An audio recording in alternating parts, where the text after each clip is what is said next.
Hello welcome to my channel. இப்போ நான் கோதுமை ரவை உப்புமா கிச்சடி செய்ய போகிறேன். வாங்க எப்படி செய்யலாம்னு பார்க்கலாம்.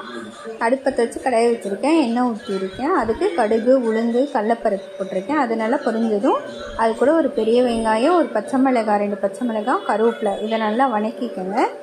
இது கூடயே கேரட் பீன்ஸ் நான் குட்டியாக கட் பண்ணியிருக்கேன், அதையும் ஆட் பண்ணிக்கோங்க. ஆட் பண்ணிவிட்டு எண்ணெயிலேயே நல்லா கொஞ்சம் வேக விடுங்க.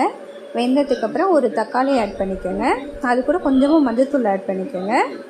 ஆட் பண்ணிவிட்டு தக்காளியும் கொஞ்சம் நல்லா வெந்ததுக்கப்புறம் அது கூட 1 டம்ளர் ரவை அதையும் ஆட் பண்ணிக்கோங்க. கோதுமை ரவையை ஆட் பண்ணிவிட்டு அப்புறம் தேவையான தண்ணி, நான் 1 டம்ளருக்கு 2 டம்ளர் தண்ணி ஊற்றிருக்கேன். அப்புறம் தேவையான அளவு உப்பு சேர்த்துக்கோங்க.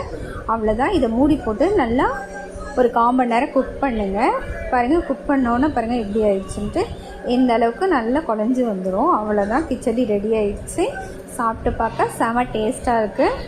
இதுக்கு மேலே கொஞ்சம் கொத்தமல்லி தழை தூக்கிக்கோங்க. என்கிட்ட இல்லை, நான் அதனால தூளை. அவ்வளோதான் கைஸ். இந்த வீடியோ பார்த்தீங்கன்னா லைக் பண்ணுங்கள், ஷேர் பண்ணுங்கள், மறக்காமல் சப்ஸ்கிரைப் பண்ணுங்கள். தேங்க்யூ.